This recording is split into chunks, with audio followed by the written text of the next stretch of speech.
toy izao ny tiavan'Andriamanitra izao tontolo izao, nomeny zanany lahy tokana mba tsy ho very zay rehetra mino azy fa hanana fiainana mandrakizay. Izao na toko fahatelo andininy faha enina amby folo. Naniseuni anjeli wae kalanira sakitami Maria uamitsuki muazazalia kalaitera kizazala.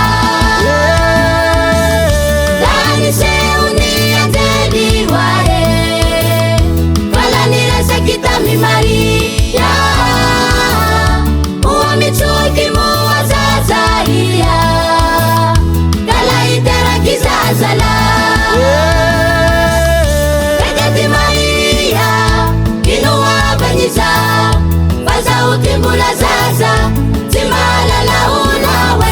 Regati Maria inuwabanyiza baza utimbula zaza timalala unawe.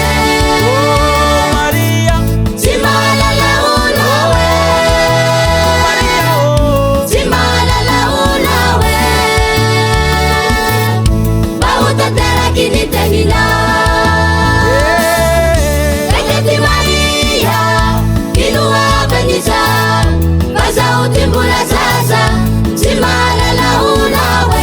Regati Maria inuwabanyiza baza utimbula zaza timalala unawe. Maria, Timalala unawe. Maria, Timalala unawe. Bautatera kinitenila.